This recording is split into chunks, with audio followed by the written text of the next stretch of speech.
കൂടുതൽ വിവരങ്ങളുമായി തൃശൂരിൽ നിന്ന് അജേഷ് ചേരുന്നു. ഇന്നലെ കൊച്ചിയിൽ നടന്ന റോഡ് ഷോയ്ക്ക് ശേഷം കൊച്ചിയിൽ തങ്ങിയ പ്രധാനമന്ത്രി നരേന്ദ്രമോദി അവിടെ നിന്നും ഹെലികോപ്റ്റർ മാർഗം ഗുരുവായൂർ ദേവസ്വം ശ്രീകൃഷ്ണ കോളേജ് ഹെലിപ്പാഡിൽ വന്നിറങ്ങി. BJP പാർട്ടി പ്രവർത്തകരുടെ നേതൃത്വത്തിൽ ഉജ്ജ്വലമായ സ്വീകരണമാണ് പ്രധാനമന്ത്രിക്ക് ശ്രീകൃഷ്ണ കോളേജിൽ ഒരുക്കിയിരുന്നത്. ശ്രീകൃഷ്ണ കോളേജിൽ നിന്നും റോഡ് മാർഗം ദേവസ്വം അതിഥി മന്ദിരമായ ശ്രീവത്സത്തിൽ എത്തിച്ചേർന്ന പ്രധാനമന്ത്രി 15 മിനിറ്റ് വിശ്രമത്തിന് ശേഷം 7:40 ക്ഷേത്രത്തിലെത്തിച്ചേരുമെന്നാണ് പ്രതീക്ഷിക്കുന്നത്. ക്ഷേത്ര ദർശനത്തിന് ശേഷമാണ് ഏതാണ്ട് 8:45 നടക്കുന്ന സുരേഷ് ഗോപിയുടെ മകൾ ഭാഗ്യയുടെ വിവാഹ ചടങ്ങിൽ പങ്കെടുക്കുക. 2019 പ്രധാനമന്ത്രി നരേന്ദ്രമോദി ഗുരുവായൂർ ക്ഷേത്ര ദർശനം നടത്തിയിരുന്നു. പ്രധാനമന്ത്രി ഏകദേശം 2.5 മണിക്കൂറോളം ഗുരുവായൂരിൽ ഉണ്ടാകുമെന്നാണ് പ്രതീക്ഷിക്കുന്നത്. ഏതാണ്ട് 9:30 സന്ദർശനം പൂർത്തിയാക്കി പ്രധാനമന്ത്രി ഗുരുവായൂരിൽ നിന്ന് ആകാശമാർഗം തൃപ്രയാർ ശ്രീരാമസ്വാമി ക്ഷേത്രത്തിലേക്ക് പോകും. തുടർന്ന് വീണ്ടും കൊച്ചിയിലെത്തുന്ന പ്രധാനമന്ത്രി നരേന്ദ്രമോദി 4000 കോടി രൂപയുടെ അടിസ്ഥാന സൗകര്യ വികസന പദ്ധതികൾക്ക് തുടക്കം കുറിക്കും. കൊച്ചിൻ ഷിപ്പ്യാർഡ് ലിമിറ്റഡിന്റെ new dry dock, international ship repair facility, Indian oil കോർപ്പറേഷന്റെ LPG ഇമ്പോർട്ടഡ് ടെർമിനൽ എന്നിവയാണ് പ്രധാനമന്ത്രി കൊച്ചിയിൽ ഉദ്ഘാടനം ചെയ്യുന്ന വൻകിട പദ്ധതികൾ. കൊച്ചി കപ്പൽശാലയിൽ 1799 കോടി രൂപ ചെലവിൽ നിർമ്മിച്ച ന്യൂ ഡ്രൈ ഡോക്ക് മാരിടൈം രംഗത്തെ ഇന്ത്യയുടെ എഞ്ചിനീയറിംഗ് വൈഭവവും പദ്ധതി നിർവഹണ വൈദഗ്ധ്യവും വിളിച്ചോതുന്നതാണ്. 7000 ടൺ വരെ ഭാരമുള്ള വിമാനവാഹിനി അടക്കമുള്ള കപ്പലുകൾ കൈകാര്യം ചെയ്യുന്നതിനുള്ള ശേഷി ഇവിടെയുണ്ട്. 2000 പേർക്ക് നേരിട്ടും 6 ഇരട്ടിയോളം പേർക്ക് പരോക്ഷമായും തൊഴിൽ ലഭിക്കും. കൊച്ചിയെ ഒരു ആഗോള കപ്പൽ റിപ്പയർ കേന്ദ്രമാക്കി മാറ്റുക എന്ന ലക്ഷ്യത്തോടെയാണ് ഇന്റർനാഷണൽ ഷിപ്പ് റിപ്പയർ ഫെസിലിറ്റി സജ്ജമാക്കിയിട്ടുള്ളത്. 6000 ടൺ ശേഷിയുള്ള ഷിപ്പ് ലിഫ്റ്റ് സിസ്റ്റം, 6 വർക്ക് സ്റ്റേഷനുകൾ, 7 കപ്പലുകളെ ഒരേ സമയം ഉൾക്കൊള്ളുന്ന 1400 മീറ്റർ ബർത്ത് തുടങ്ങിയവ ISRFന്റെ മാത്രം സവിശേഷതകളാണ്.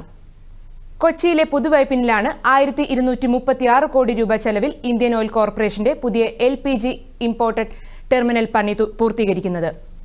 3.5 കിലോമീറ്റർ ക്രോസ് കൺട്രി പൈപ്പ് ലൈനിലൂടെ മൾട്ടി യൂസർ ലിക്വിഡ് ടെർമിനൽ ജെട്ടിയുമായി ബന്ധിപ്പിച്ച അത്യാധുനിക ടെർമിനലിന് 1.2 MMTPA ശേഷിയുണ്ട്. ദക്ഷിണേന്ത്യയിലെ LPG ആവശ്യകത നിറവേറ്റാൻ കഴിയുന്ന വിധത്തിലാണ് തന്ത്രപ്രധാനമായ സ്ഥലമായ കൊച്ചിയിൽ ഇത് ഒരുക്കിയിട്ടുള്ളത്. കൊച്ചി കപ്പൽശാല വേമ്പനാട്ടുകായലിനോട് ചേർന്ന് നിർമ്മിക്കുന്ന പുതിയ ഡ്രൈ ഡോക്ക് പ്രധാനമന്ത്രി നരേന്ദ്രമോദി ഇന്ന് കമ്മീഷൻ ചെയ്യും. ഇതോടെ കപ്പൽ നിർമ്മാണത്തിനും അറ്റകുറ്റപ്പണികൾക്കുമുള്ള ആഗോള ഹബ്ബായി കൊച്ചിൻ ഷിപ്പ്യാർഡ് മാറും. 1799 കോടി മുതൽ മുടക്കിൽ 15 ഏക്കറിലാണ് അത്യാധുനിക സംവിധാനങ്ങളോടെ ഡ്രൈ ഡോക്ക് കൊച്ചി കപ്പൽശാല സജ്ജമാക്കുന്നത്. 130 മീറ്റർ നീളവും 75 മീറ്റർ വീതിയും 13 മീറ്റർ ആഴവുമുള്ള ഇത് വലിപ്പത്തിൽ രാജ്യത്തെ 2ാമത്തെയും പൊതുമേഖലയിൽ 1ാമത്തെയും ഡ്രൈ ഡോക്കാണിത്. കൂറ്റൻ കപ്പലുകളുടെ നിർമ്മാണത്തിന് ഉപയോഗിക്കാവുന്ന 600 ടൺ ശേഷിയുള്ള ഗാൻട്രി ക്രെയിനാണ് ഇവിടെ സ്ഥാപിച്ചിരിക്കുന്നത്. കൂറ്റൻ LNG കാരിയറുകൾ, ഓയിൽ റിഗുകൾ തുടങ്ങിയവയുടെയും മറ്റ് വൻകിട ജലയാനങ്ങളുടെയും നിർമ്മാണവും സാധ്യമാകുന്ന തരത്തിലാണ് ഇതിന്റെ രൂപകൽപ്പന. വെല്ലിംഗ്ടൺ ഐലൻഡിൽ 2017 ഡ്രൈ ഡോക്കിന്റെ നിർമ്മാണം ആരംഭിച്ചത്. 2018 മുഖ്യമന്ത്രി പിണറായി വിജയനും കേന്ദ്രമന്ത്രി നിതിൻ ഗഡ്കരിയും ചേർന്നാണ് ഡ്രൈ ഡോക്ക് നിർമ്മാണം ഉദ്ഘാടനം ചെയ്തത്. 2021 കമ്മീഷൻ ചെയ്യാനാണ് ലക്ഷ്യമിട്ടതെങ്കിലും കോവിഡ് വ്യാപനത്തോടെ നിർമ്മാണം നീളുകയായിരുന്നു. ഡ്രൈ ഡോക്ക് കമ്മീഷൻ ചെയ്യുന്നതോടെ ആഗോള കപ്പൽ വ്യവസായ മേഖലയിൽ നിന്ന് വൻ ഓർഡറുകൾ കൊച്ചിയിലേക്ക് എത്തുമെന്നാണ് പ്രതീക്ഷ. നാവികസേനയുടെ 2ാമത്തെ തദ്ദേശീയ വിമാനവാഹിനി കപ്പലായ INS വിശാലടക്കമുള്ള വൻകിട കപ്പലുകൾ ഇവിടെ നിർമ്മിച്ചേക്കും. തെക്ക് കിഴക്കൻ ഏഷ്യയെയും പശ്ചിമേഷ്യയെയും ബന്ധിപ്പിക്കുന്ന അന്താരാഷ്ട്ര കപ്പൽചാലിന്റെ സാമീപ്യം ഈ കേന്ദ്രത്തിലേക്ക് അന്താരാഷ്ട്ര കപ്പലുകളെ അറ്റകുറ്റപ്പണിക്കായി ആകർഷിക്കുമെന്നാണ് പ്രതീക്ഷിക്കുന്നത്. 6000 ടൺ ശേഷിയുള്ള ഷിപ്പ് ലിറ്റ് ആൻഡ് ട്രാൻസ്ഫർ സംവിധാനമുള്ള ഇവിടെ 130 മീറ്റർ നീളവും 26 മീറ്റർ വീതിയുമുള്ള കപ്പലുകൾ വരെ കൈകാര്യം ചെയ്യാനാകും. ഒരേ സമയം 6 കപ്പലുകൾ കൈകാര്യം ചെയ്യാവുന്ന ISRF പൂർണ്ണ പ്രവർത്തന സജ്ജമാകുന്നതോടെ വർഷത്തിൽ 84 കപ്പലുകളുടെ അറ്റകുറ്റപ്പണി കൈകാര്യം ചെയ്യാനാകുമെന്നാണ് പ്രതീക്ഷ. കൊച്ചി കപ്പൽശാലയുടെ അന്താരാഷ്ട്ര കപ്പൽ അറ്റകുറ്റപ്പണി കേന്ദ്രവും ഇതിനൊപ്പം കമ്മീഷൻ ചെയ്യുന്നുണ്ട്. ദൂരദർശൻ ന്യൂസ്, കൊച്ചി.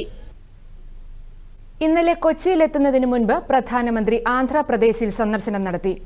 പാലാസമുദ്രത്തിൽ കസ്റ്റംസ് പരോക്ഷ നികുതി നർക്കോട്ടിക്സ് ദേശീയ അക്കാദമിയുടെ പുതിയ ക്യാമ്പസ് പ്രധാനമന്ത്രി ഉദ്ഘാടനം ചെയ്തു. കഴിഞ്ഞ 10 വർഷത്തിനുള്ളിൽ രാജ്യത്തെ കർഷകരെയും ദരിദ്രരെയും സ്ത്രീകളെയും യുവാക്കളെയും ശാക്തീകരിച്ചതായി ചടങ്ങിനെ അഭിസംബോധന ചെയ്യവേ അദ്ദേഹം പറഞ്ഞു.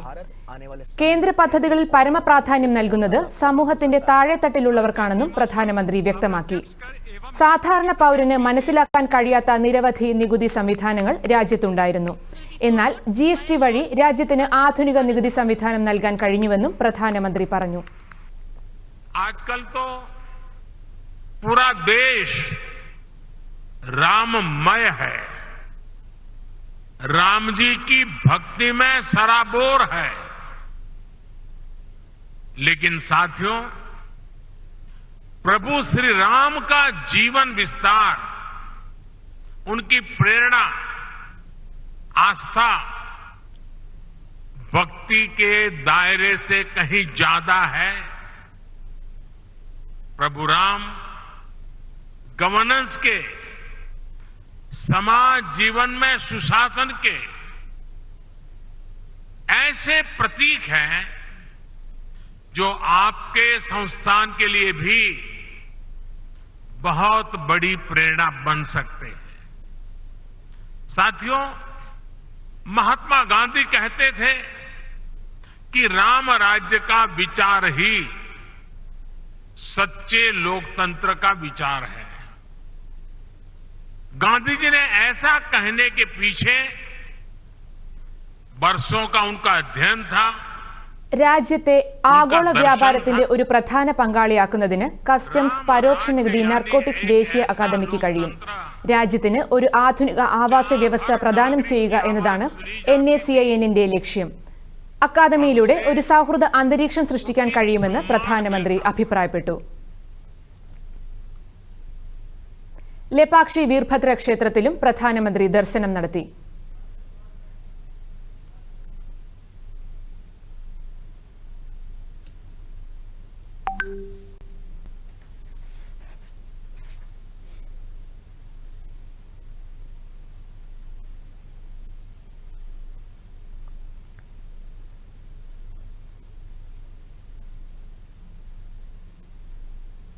मे गोपाय अमृतत्वाय जीवसे जातां निश्यमाणां च अमृते सत्ये प्रतिष्ठिता सर्वपितुं मे गोपाय रसमन्नमिहाय. പുരാതന കാലം മുതൽ ആദിവാസികൾ പരിസ്ഥിതി സംരക്ഷണത്തിൽ വലിയ പങ്ക് വഹിക്കുന്നതായി രാഷ്ട്രപതി ദ്രൗപദി മുർമു. തദ്ദേശീയമായ അറിവുകൾ, സംസ്കാരം, മതവിശ്വാസങ്ങൾ എന്നിവയിൽ അധിഷ്ഠിതമായ പരിസ്ഥിതി സംരക്ഷണത്തിന്റെ മുൻനിരയിലാണ് രാജ്യത്തെ ഗോത്രവിഭാഗങ്ങൾ. മേഘാലയയിൽ വിവിധ വികസന പദ്ധതികൾക്ക് തുടക്കം കുറിക്കുകയായിരുന്നു രാഷ്ട്രപതി. ജൈവ വൈവിധ്യ സംരക്ഷണത്തിന്റെയും പാരിസ്ഥിതിക സന്തുലിതാവസ്ഥ നിലനിർത്തുന്നതിന്റെയും ലക്ഷ്യങ്ങൾ പ്രോത്സാഹിപ്പിക്കുന്നതിന് ആദിവാസികളുടെ ജീവിതശൈലി നിരവധി സംഭാവന നൽകുന്നുണ്ടെന്നും രാഷ്ട്രപതി പറഞ്ഞു. Landscape, Meghalaya seems like a place right out of a fairy tale, where clouds dwell and magic abounds. It gives me immense pleasure to say that I have inaugurated various projects which will boost the economy of Meghalaya and the country and aid in the process of inclusive and holistic development. നവീകരിച്ച wrong Jung മങ്സാങ് അഡോഗ്രേ road, മൈരാങ് റാണി godown അസ്ര road എന്നിവയുടെ ഉദ്ഘാടനവും ദ്രൗപദി മുർമു നിർവഹിച്ചു. ഷില്ലോങ് പീക്രോക്ക് വേയുടെയും വിനോദസഞ്ചാരികൾക്കുള്ള താമസ സൗകര്യത്തിന്റെയും നിർമ്മാണോദ്ഘാടന പ്രവർത്തനങ്ങൾക്കും രാഷ്ട്രപതി തുടക്കം കുറിച്ചു. ഉത്തരേന്ത്യയിൽ അതിശൈത്യം തുടരുന്നു. അടുത്ത 5 ദിവസത്തേക്ക് കനത്ത മൂടൽമഞ്ഞ് തുടരാൻ സാധ്യതയുണ്ടെന്ന് കേന്ദ്ര കാലാവസ്ഥാ നിരീക്ഷണ കേന്ദ്രം അറിയിച്ചു. ഇന്നും നാളെയും പഞ്ചാബ്, ഹരിയാന, ഡൽഹി, ഉത്തർപ്രദേശ്, ബീഹാർ എന്നീ സംസ്ഥാനങ്ങളിലെ ചില ഭാഗങ്ങളിൽ കനത്ത മൂടൽമഞ്ഞ് തുടരും. ശൈത്യം തുടരുന്ന പശ്ചാത്തലത്തിൽ ലഖ്നൌവിൽ സ്കൂളുകൾക്ക് അവധി പ്രഖ്യാപിച്ചു. വിമാന സർവീസുകൾ തടസ്സപ്പെടുന്ന സാഹചര്യം കണക്കിലെടുത്ത് യാത്രക്കാരുടെ പ്രശ്നങ്ങൾ പരിഹരിക്കുന്നതിനായി 6 മെട്രോ വിമാനത്താവളങ്ങളിൽ വാർ റൂമുകൾ സ്ഥാപിക്കുമെന്ന് കേന്ദ്രമന്ത്രി ജ്യോതിരാദിത്യ സിന്ധ്യ അറിയിച്ചു. വിമാനയാത്രക്കാർക്ക് വിമാനങ്ങളുടെ കാലതാമസം സംബന്ധിച്ച വിവരങ്ങൾ തത്സമയം ലഭ്യമാക്കാൻ directorate general of civil aviation വിമാന കമ്പനികളോട് നിർദ്ദേശിച്ചു. പ്രത്യേക സാഹചര്യം കണക്കിലെടുത്ത് DGCA എയർലൈനുകൾക്ക് സ്റ്റാൻഡേർഡ് ഓപ്പറേറ്റിംഗ് പ്രൊസീജിയർ പുറപ്പെടുവിച്ചു. SOP പ്രകാരം വിമാന കമ്പനികൾ അവരുടെ വെബ്സൈറ്റ് വഴിയോ മൊബൈൽ സന്ദേശങ്ങൾ വഴിയോ എയർപോർട്ട് ബുള്ളറ്റിനുകൾ വഴിയോ വിവരങ്ങൾ യാത്രക്കാരെ അറിയിക്കണം. ഗാസയിലേക്ക് കൂടുതൽ മാനുഷിക സഹായം അനുവദിക്കുന്നതിന് ഇസ്രായേലും ഹമാസും കരാറിലെത്തിയതായി ഖത്തറിന്റെയും ഫ്രാൻസിന്റെയും മധ്യസ്ഥതയിൽ നടന്ന ചർച്ചകളെ തുടർന്നാണ് ധാരണ. കരാർ പ്രകാരം ഹമാസ് ബന്ദികളാക്കിയവർക്ക് മരുന്നുകൾ വിതരണം ചെയ്യും. പകരം ഇസ്രായേൽ ഗാസയിലേക്ക് കൂടുതൽ അടിസ്ഥാന സാധനങ്ങൾ അനുവദിക്കും. കരാറിന്റെ സാധ്യതകൾ ചർച്ച ചെയ്യാൻ US മിഡിൽ ഈസ്റ്റ് പ്രതിനിധി ഖത്തറിലെത്തിയിട്ടുണ്ട്. സംസ്ഥാനത്തെ സ്കൂളുകളിൽ സമഗ്ര പാഠ്യപദ്ധതി പരിഷ്കരണവുമായി ബന്ധപ്പെട്ട് പുതിയ പാഠ്യപുസ്തകങ്ങൾക്ക് അംഗീകാരം നൽകിയെന്ന് മന്ത്രി വി ശിവൻകുട്ടി തിരുവനന്തപുരത്ത് വാർത്താ സമ്മേളനത്തിൽ സംസാരിക്കുകയായിരുന്നു അദ്ദേഹം. 1, 3, 5, 7, 9 ക്ലാസ്സുകളിലേക്ക് തയ്യാറാക്കിയ 173 ടൈറ്റിൽ പാഠപുസ്തകങ്ങൾക്കാണ് അംഗീകാരം നൽകിയത്. കേരളത്തിൻ്റെ പാഠ്യപദ്ധതിയും അതിൻ്റെ തുടർച്ചയായി പാഠപുസ്തകങ്ങളും സമഗ്രമായ മാറ്റത്തിന് വിധേയമാവുകയാണ്. ഇപ്പം നമ്മളിവിടെ ഈ 5 ക്ലാസ്സിലത്തേക്കാണല്ലോ പുതിയ പാഠപുസ്തകം തയ്യാറാക്കുന്നത്. 5 ക്ലാസ് 2,09,00,000 പാഠപുസ്തകം വേണ്ടിവരും. 173 ടൈറ്റിൽ പാഠപുസ്തകങ്ങൾക്കാണ് കരിക്കുലം സ്റ്റിയറിംഗ് കമ്മിറ്റി അംഗീകാരം നൽകിയത്. 1, 3, 5, 7, 9 ക്ലാസുകളിലെ പാഠപുസ്തകങ്ങൾക്കാണ് അംഗീകാരം. 2007 ഇതിനു മുൻപ് പാഠ്യപദ്ധതിയിൽ സമഗ്രമായ മാറ്റം കൊണ്ടുവന്നത്.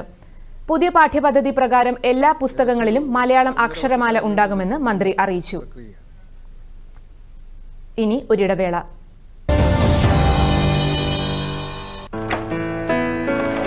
പപ്പ ഇതൊക്കെ കൊല്ലങ്ങളായി ഉപയോഗിക്കാറില്ല. ഇതെല്ലാം ഒഴിവാക്കിയേ പറ്റൂ. ഇതും മുത്തച്ഛന്റെ പഴയ പാസ്ബുക്കും FDയും ഇതെങ്ങനെ ഇതിൽപ്പെട്ടു? പൈസ പോയോ? ഇല്ലല്ല, ഉപായമുണ്ട്. ബാങ്ക് അക്കൗണ്ട് സജീവമാക്കി വെക്കേണ്ടതാണ്. അല്ലെങ്കിൽ അത് ഇനോപ്പറേറ്റീവ് ആകും. എങ്കിൽ ബാങ്കുമായി ബന്ധപ്പെടൂ, അക്കൗണ്ട് സജീവമാക്കൂ. പിന്നെ നിക്ഷേപം പലിശയടക്കം ക്ലെയിം ചെയ്യൂ. RBI പറയുന്നു, അറിവ് നേടൂ, അത് പ്രാവർത്തികമാക്കൂ. അതാണ് ശരി. വാർത്തകൾ തുടരുന്നു. കേന്ദ്ര പദ്ധതികൾ സമൂഹത്തിലെ എല്ലാ വിഭാഗം ജനങ്ങളിലും എത്തുന്നുവെന്ന് ഉറപ്പുവരുത്താനാണ് വികസിത് ഭാരത് സങ്കൽപ് യാത്ര ലക്ഷ്യമിടുന്നതെന്ന് കേന്ദ്ര സഹമന്ത്രി L. മുരുകൻ കോട്ടയത്ത് ദൂരദർശൻ വാർത്തയോട് പ്രതികരിക്കുകയായിരുന്നു അദ്ദേഹം. യാത്രാസ് main motto is that we take the central government schemes to the corner person of the country, and we reach out the central government schemes to the 100% situation. Apart from that, we are interacting to the beneficiaries, and those who are unable to get any schemes or they willing to get immediately, they have come forward and they can register in this Modi guarantee van. This Modi guarantee van is giving guarantee to the public that every person can get the central government schemes, and Viksit Bharat, the developed nation and progressive nation, is our Prime Minister's vision. For that we have to participate. You ask me it is in Jan Bhagdari, Lok Bhagdari. Now this yatra is becoming a people movement. So the people participate and the people come forward and they are participating in this event, and they are all welcoming and they are taking the benefit of the yatra and the schemes of the central government under the dynamic leader of our Prime Minister Shri Narendra Modi. Viksit Bharat Sankalp യാത്രയുടെ തിരുവനന്തപുരം ജില്ലയിലെ നഗര പര്യടനം തുടരുന്നു. യാത്രയുടെ ഭാഗമായി കരമനയിൽ SBIയുടെ ആഭിമുഖ്യത്തിലും പൂജപ്പുരയിൽ union bank of ഇന്ത്യയുടെ നേതൃത്വത്തിലും ബോധവൽക്കരണ പരിപാടി സംഘടിപ്പിച്ചു. ജനങ്ങളെയും അതുപോലെ തന്നെ ഭാരതത്തിന്റെ പല ഭാഗങ്ങളിലുള്ള വികസനത്തിനെയും ആധാരമാക്കിക്കൊണ്ട് എല്ലാ മേഖലകളിലും സമസ്ത മേഖലകളെയും സ്പർശിച്ചുകൊണ്ടുള്ള വികസന പദ്ധതികൾ, ഒത്തിരി പദ്ധതികൾ രാജ്യത്ത് നടപ്പിലാക്കി അത് പ്രാവർത്തികമാക്കാൻ കഴിഞ്ഞു. നമ്മുടെ നാടിന്, നമ്മുടെ ഭാരതത്തിന് വികസിത സങ്കല്പം അക്ഷരാർത്ഥത്തിൽ നടപ്പിലാകുന്ന സാഹചര്യത്തിലേക്കാണ് പോയിക്കൊണ്ടിരിക്കുന്നത്. കരമനയിൽ നടന്ന പരിപാടി വാർഡ് കൗൺസിലർ മഞ്ജു GS ഉദ്ഘാടനം ചെയ്തു. SBI റീജിയണൽ മാനേജർ മോഹൻകുമാർ പരിപാടിയിൽ അധ്യക്ഷത വഹിച്ചു. പൂജപ്പുരയിൽ നടന്ന പരിപാടി BJP തിരുമല കൌൺസിലർ തിരുമല അനിൽ ഉദ്ഘാടനം ചെയ്തു. Union bank manager Mukesh Pillai ചടങ്ങിൽ അധ്യക്ഷത വഹിച്ചു. പോസ്റ്റൽ വകുപ്പ് ഉൾപ്പെടെ വിവിധ കേന്ദ്ര ഗവൺമെന്റ് പ്രതിനിധികൾ ജനക്ഷേമ പദ്ധതികളെക്കുറിച്ച് വിശദീകരിച്ചു.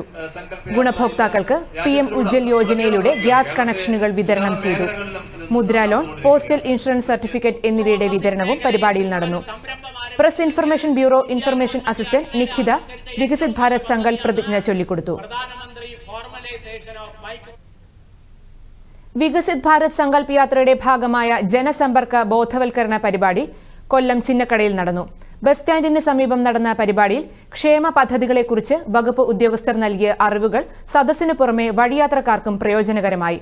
പബ്ലിക് പ്രൊവിഡന്റ് ഫണ്ട് ഇതിനും ഇൻകം ടാക്സ് എംപ്ലോയി ആയിട്ടുള്ളവർക്കും അല്ലെങ്കിൽ ഇൻകം ടാക്സ് പേയ്ക്കും ATCയിൽ ഇൻകം ടാക്സ് എക്സെപ്ഷൻ ലഭിക്കുന്നതാണ്. അതുകൂടാതെ ചെറുകിട സംരംഭകൾക്ക് ആയുള്ള ചെറുകിട സംരംഭങ്ങൾ ഇൻസ്റ്റാ സ്റ്റോറിലോ അങ്ങനെ എന്തെങ്കിലുമൊക്കെയുള്ള പോസ്റ്റേജ് വഴി ഉപയോഗപ്പെടുത്തുന്ന ആളുകൾക്ക് COD ഫെസിലിറ്റി ഞങ്ങൾ കൊടുക്കുന്നുണ്ട്. അതിനകത്ത് PM എന്നടിച്ചിട്ടുണ്ടെങ്കിൽ പ്രധാനമന്ത്രിയുടെ ഇൻഷുറൻസ് ആണെന്നുള്ളൊരു ബോധമെങ്കിലും അവർക്കുണ്ടാകണം. അവർ ആ ഇൻഷുറൻസിന് അർഹയാണെന്നുള്ള ബോധം. ഇന്ത്യൻ ഓവർസീസ് ബാങ്ക് കൊല്ലം ബ്രാഞ്ചിന്റെ സഹകരണത്തോടെ സംഘടിപ്പിച്ച പരിപാടി കോർപ്പറേഷൻ കൌൺസിലർ ശൈലജ B ഉദ്ഘാടനം ചെയ്തു. പരിപാടിയിൽ പങ്കെടുത്തവർ വികസിത് ഭാരത് സങ്കൽപ് പ്രതിജ്ഞയെടുത്തു. വിവിധ കേന്ദ്ര പദ്ധതികളെപ്പറ്റി പരിപാടിയിൽ പങ്കെടുത്ത പൊതുജനങ്ങൾക്ക് വകുപ്പ് ഉദ്യോഗസ്ഥർ അവബോധം നൽകി. HLL ലൈഫ് കെയറിന്റെ ഹിന്ദ് ലാബ് സജ്ജമാക്കിയ സൗജന്യ ഹെൽത്ത് അസസ്മെന്റ് ക്യാമ്പും പരിപാടിയുടെ ഭാഗമായി നടന്നു. കേന്ദ്ര പദ്ധതികളുടെ അടിസ്ഥാന വിവരങ്ങളുള്ള ലഘുലേഖകളും ബുക്ക്ലെറ്റുകളും കലണ്ടറുകളും വിതരണം ചെയ്തു. വികസിത് ഭാരത് സങ്കൽപ് യാത്രയുടെ മലപ്പുറം ജില്ലയിലെ നഗരപ്രദേശങ്ങളിലൂടെയുള്ള പര്യടനം പുരോഗമിക്കുന്നു. ഇന്നലെ മലപ്പുറം നഗരസഭയിലെ 2 കേന്ദ്രങ്ങളിലാണ് VBSY നടത്തിയത്. കേരള ഗ്രാമീൺ ബാങ്ക് പരിസരത്ത് നടന്ന ചടങ്ങ് മലപ്പുറം ബ്ലോക്ക് പഞ്ചായത്ത് പ്രസിഡന്റ് അബ്ദുറഹ്മാൻ കാരാട്ട് ഉദ്ഘാടനം ചെയ്തു. Kerala Gramin bank general manager Suresh Babu ചടങ്ങിൽ അധ്യക്ഷത വഹിച്ചു. മലപ്പുറം ടൗൺ ഹാളിൽ നടന്ന പരിപാടി സംരംഭകരുടെ പങ്കാളിത്തം കൊണ്ട് ശ്രദ്ധേയമായി. വിവിധ കേന്ദ്രാവിഷ്കൃത പദ്ധതികളുടെ സംരംഭകരായ സീന, ഉബൈദുള്ള തുടങ്ങിയവർ ടൗൺ ഹാളിൽ നടന്ന പരിപാടിയിൽ അനുഭവങ്ങൾ പങ്കുവച്ചു. വിവിധ കേന്ദ്ര പദ്ധതികളെ പറ്റിയുള്ള വിശദ വിവരങ്ങൾ ചടങ്ങിൽ വകുപ്പ് ഉദ്യോഗസ്ഥർ വിശദീകരിച്ചു. കേന്ദ്ര വികസന ക്ഷേമ പദ്ധതികൾ വിശദീകരിച്ചും അർഹരായവരെ പദ്ധതികളിൽ ചേർത്തും വികസിത് ഭാരത് സങ്കൽപ് യാത്രയുടെ കോഴിക്കോട് കോർപ്പറേഷനിലെ പര്യടനം തുടരുന്നു. കോർപ്പറേഷൻ മെത്തോട്ടുതാഴത്ത് നടന്ന പരിപാടിയിൽ വിവിധ കേന്ദ്ര സർക്കാർ പദ്ധതികളുടെ ഉദ്യോഗസ്ഥർ കേന്ദ്ര ജനക്ഷേമ പദ്ധതികളെപ്പറ്റി വിശദീകരിച്ചു. 36 രൂപയാണ് ഒരു വർഷത്തേക്ക് വരുന്നത്. 2 ലക്ഷം രൂപ തന്നെയാണ് ഇൻഷുറൻസ് കവറേജ് വരുന്നത്. അതിൽ എനി കോസ് ഓഫ് ഡെത്ത്, എങ്ങനെ മരണപ്പെട്ടാലും എന്നുള്ളതാണ് അതിൽ ഇൻക്ലൂഡ് ആയിട്ടുള്ളത്. ഇയറൊക്കെ ഇത് തന്നെയാണ് കണക്ക്. പക്ഷേ എങ്കിൽ ഇതിനൊരു ഏജിനൊരു ലിമിറ്റ് കുറച്ചും കൂടെ വന്നു.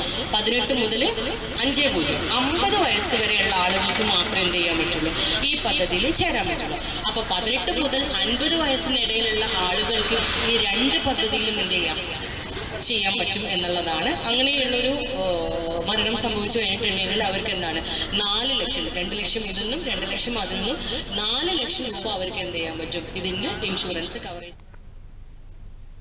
വികസിത് ഭാരത് സങ്കൽപ് യാത്ര ആലപ്പുഴ ജില്ലയിൽ നഗരപ്രദേശങ്ങളിൽ പര്യടനം തുടരുന്നു. ആലപ്പുഴ ബീച്ചിൽ വിജയ പാർക്കിന് മുന്നിൽ നടന്ന സ്വീകരണ യോഗം Alappuzha municipal ward councillor Elgin Richard ഉദ്ഘാടനം ചെയ്തു. Bank of Baroda branch manager Emin Jose punch PRAN പ്രതിജ്ഞ ചൊല്ലിക്കൊടുത്തു. അവർക്കുണ്ടാകുന്ന അവരുടെ കുടുംബവും അതുവഴി സമൂഹത്തിലുണ്ടാകുന്ന മാറ്റങ്ങളുമാണ് നമ്മുടെ നാടിന്റെ അടിസ്ഥാനപരമായ വികസന സങ്കല്പത്തിന്റെ ഒരു മുഖ്യധാര. ആ നിലയ്ക്ക് പരിശോധിക്കപ്പെടുമ്പോൾ ഈ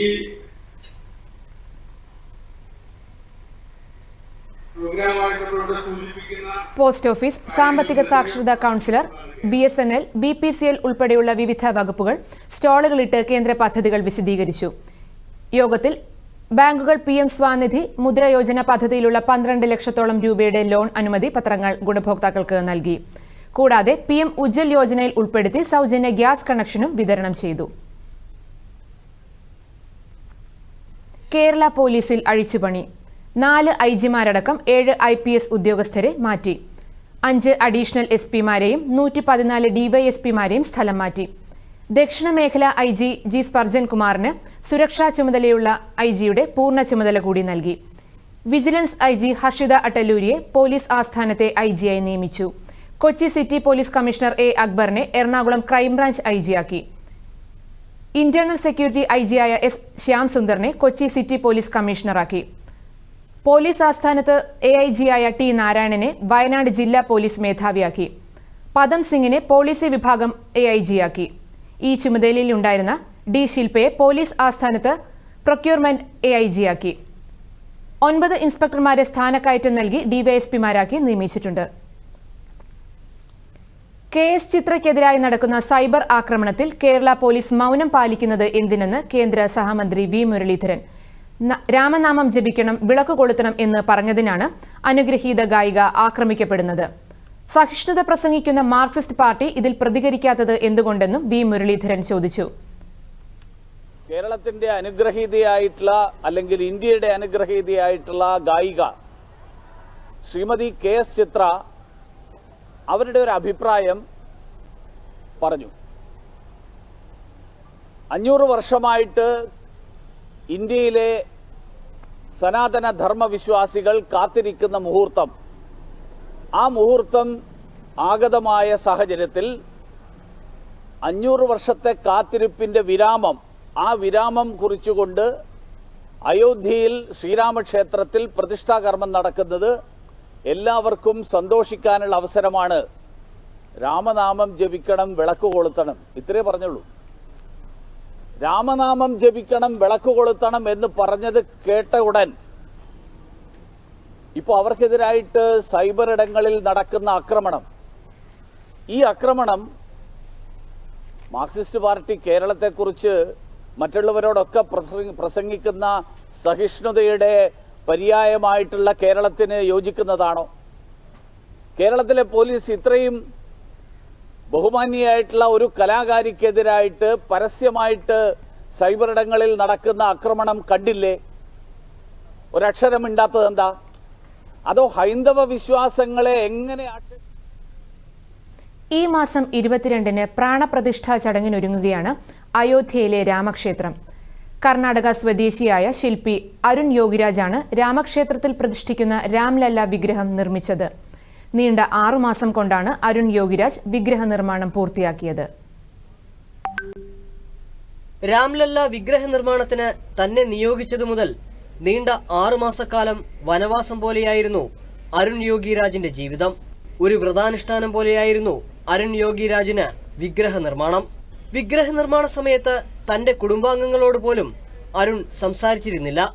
മാസങ്ങളോളം മൊബൈൽ ഫോൺ പോലും ഉപയോഗിക്കാതെ വിഗ്രഹ നിർമ്മാണത്തിൽ മാത്രമായിരുന്നു അരുൺ യോഗിരാജിന്റെ ശ്രദ്ധ. തന്റെ മകനെ രാംലല്ല വിഗ്രഹ നിർമ്മാണത്തിന് തിരഞ്ഞെടുത്തതിൽ ഏറെ സന്തോഷവും അഭിമാനവും ഉണ്ടെന്നായിരുന്നു അരുൺ യോഗിരാജിന്റെ അമ്മ സരസ്വതിയുടെ വാക്കുകൾ. വിഗ്രഹ നിർമ്മാണത്തിലുള്ള അരുൺ യോഗിരാജിന്റെ ഏകാഗ്രതയെയും ത്യാഗത്തെയും Ramjanmabhoomi Teerthkshetra trust general secretary Champat Rai അഭിനന്ദിച്ചതും അദ്ദേഹത്തിന്റെ കഠിനാധ്വാനത്തിന്റെ തെളിവായി. News desk, Doordarshan. യുവജനങ്ങളുടെ സമരത്തെ പോലീസിനെ ഉപയോഗിച്ച് വേട്ടയാടുകയാണെന്ന് പ്രതിപക്ഷ നേതാവ് VD സതീശൻ. കണ്ണൂരിൽ മാധ്യമപ്രവർത്തകരോട് സംസാരിക്കുകയായിരുന്നു അദ്ദേഹം. ക്രൂരമായി യുവജന സമരങ്ങളെ കൈകാര്യം ചെയ്യാൻ മുഖ്യമന്ത്രി പിണറായി വിജയൻ നിർദ്ദേശം കൊടുത്തിരിക്കുകയാണ്. അതിനെതിരായ അതിശക്തമായ പ്രതിഷേധവും പ്രതികരണവും ഉണ്ടാകും. യൂത്ത് കോൺഗ്രസ് സംസ്ഥാന പ്രസിഡന്റിനെ ഒരു കാലത്തും കാണാത്ത രീതിയിൽ വീട്ടിൽ നിന്ന് വെളുപ്പാങ്കാലത്തെ അറസ്റ്റ് ചെയ്ത് ജയിലിൽ അടച്ചിരിക്കുകയാണ്. എന്നിട്ട് അദ്ദേഹം ജാമ്യം കിട്ടി പുറത്തു വരുമെന്ന് കണ്ടപ്പോൾ അദ്ദേഹത്തിനെതിരായി വീണ്ടും ഇന്ന് പുതിയ 3 കേസുകൾ ഉണ്ടാക്കിയിരിക്കുകയാണ്. സംസ്ഥാന വ്യാപകമായി ധാരാളം നൂറുകണക്കിന് ചെറുപ്പക്കാർക്ക് നേരെ കേസുകൾ എടുത്തുകൊണ്ടേയിരിക്കുകയാണ്. എന്നിട്ട് അവരുടെ വീടുകളിൽ മുഴുവൻ പോലീസ് കയറിക്കൊണ്ടിരിക്കുകയാണ്. ഈ രീതി തുടർന്നാൽ അതിശക്തമായ പ്രതികരണം ഉണ്ടാകുമെന്നും VD സതീശൻ പറഞ്ഞു.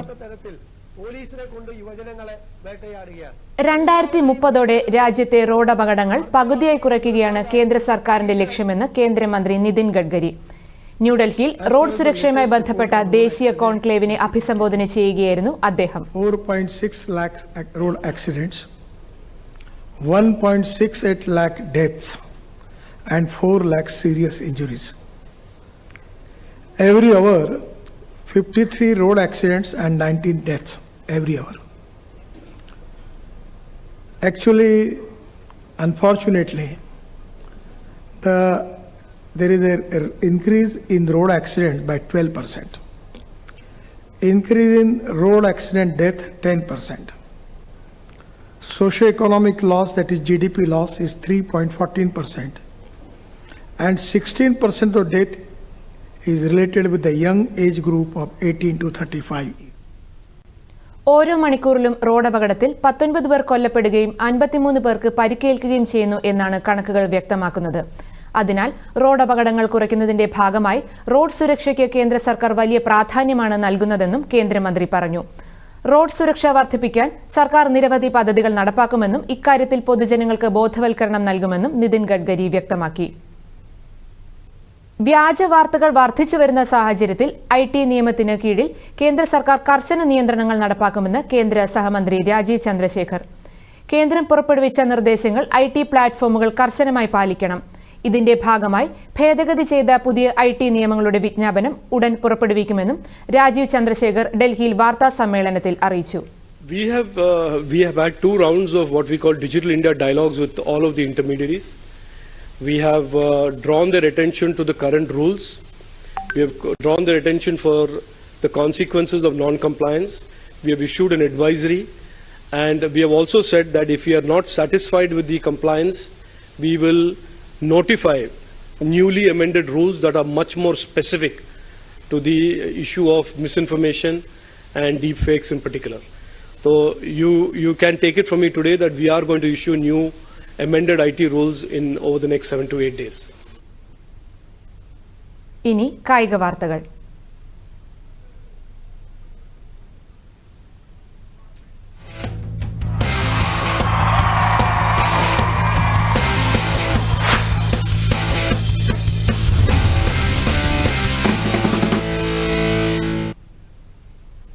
ഇന്ത്യ അഫ്ഗാനിസ്ഥാൻ പരമ്പരയിലെ 3ാം മത്സരം ഇന്ന് വൈകിട്ട് 7 മണിക്ക് കർണാടകയിലെ ചിന്നസ്വാമി സ്റ്റേഡിയത്തിൽ വെച്ചാണ് മത്സരം.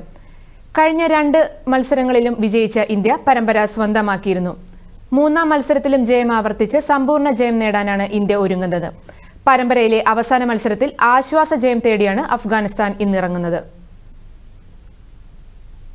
ഇന്റർനാഷണൽ ഹോക്കി ഫെഡറേഷൻ വനിതാ വിഭാഗം ഹോക്കി ഒളിമ്പിക് യോഗ്യത റൗണ്ടിലെ അവസാന ഗ്രൂപ്പ് ഘട്ട മത്സരത്തിൽ ഇന്ത്യയ്ക്ക് ജയം. റാഞ്ചിയിൽ വെച്ച് നടന്ന മത്സരത്തിൽ ഇന്ത്യ 1-നെതിരെ 5 ഗോളുകൾക്കാണ് ഇറ്റലിയെ പരാജയപ്പെടുത്തിയത്. ഇന്ത്യയ്ക്ക് വേണ്ടി ഉദിത 2 ഗോളുകളും ദീപിക, സലിമ ടെറ്റെ, നവനീത് എന്നിവർ ഓരോ ഗോളുകൾ വീതവും നേടി. സെമിയിൽ ഇന്ത്യ ജർമ്മനിയെ നേരിടും. ആദ്യ മത്സരത്തിൽ അമേരിക്കയോട് പരാജയപ്പെട്ടെങ്കിലും 2ാം മത്സരത്തിൽ ന്യൂസിലൻഡിനെതിരെ മികച്ച പ്രകടനമാണ് ഇന്ത്യൻ ടീം കാഴ്ചവെച്ചത്. കലിംഗ സൂപ്പർ കപ്പ് ഫുട്ബോളിൽ ഗോകുലം കേരളയ്ക്കെതിരെ ചെന്നൈയിൻ FC-ക്ക് ജയം. എതിരില്ലാത്ത 2 ഗോളുകൾക്കാണ് ചെന്നൈയിൻ ഗോകുലത്തെ പരാജയപ്പെടുത്തിയത്. 25ാം മിനിറ്റിൽ കനർ ഷീൽഡ്സും 64ാം മിനിറ്റിൽ ഇർഫാൻ യാദ്വാദുമാണ് ചെന്നൈയ്ക്ക് വേണ്ടി ഗോൾ നേടിയത്. ഇന്നലെ നടന്ന മറ്റൊരു മത്സരത്തിൽ മുംബൈ സിറ്റി പഞ്ചാബ് FC-യെ 2-നെതിരെ 3 ഗോളുകൾക്ക് പരാജയപ്പെടുത്തി. മുംബൈക്ക് വേണ്ടി ആയുഷ് ചിക്കര 2 ഗോളുകൾ നേടി. It's been exciting to watch right from the first whistle. Slow start today, but grew into the game. Australian ഓപ്പണിൽ അട്ടിമറി ജയം നേടി ഇന്ത്യയുടെ സുമിത് നാഗൽ. ആദ്യ റൗണ്ടിൽ ഖസാഖിസ്ഥാന്റെ 27ാം റാങ്കുകാരനായ അലക്സാണ്ടർ ബുബ്ലിക്കിനെയാണ് സുമിത് നാഗൽ പരാജയപ്പെടുത്തിയത്. 6-4, 6-2, 7-6 എന്ന സ്കോറിനാണ് സുമിത് നാഗൽ ഖസാഖിസ്ഥാൻ താരത്തെ പരാജയപ്പെടുത്തിയത്. ഗ്രാൻഡ് സ്ലാം സിംഗിൾസിൽ 35 വർഷങ്ങൾക്ക് ശേഷമാണ് ഒരു ഇന്ത്യൻ താരം സീഡഡ് താരത്തെ പരാജയപ്പെടുത്തുന്നത്. പ്രധാന വാർത്തകൾ വീണ്ടും. പ്രധാനമന്ത്രി നരേന്ദ്രമോദി ഗുരുവായൂരിലെത്തി. ഇന്ന് തൃപ്രയാർ ക്ഷേത്രത്തിലും ദർശനം നടത്തും. കൊച്ചി നഗരത്തെ ഇളക്കിമറിച്ച് റോഡ് ഷോ.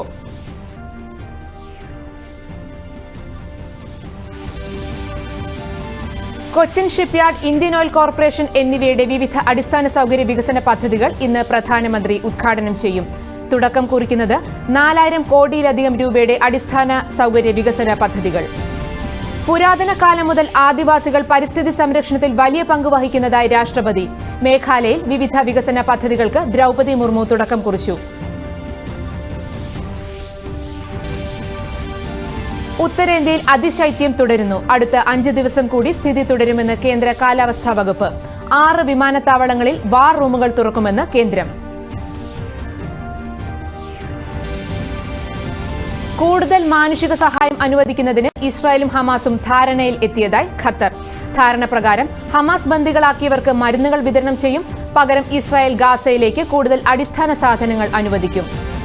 വനിതാ വിഭാഗം ഹോക്കി ഒളിമ്പിക് യോഗ്യതാ മത്സരത്തിൽ 1-5 ഗോളുകൾക്ക് ഇറ്റലിയെ തകർത്ത് ഇന്ത്യ.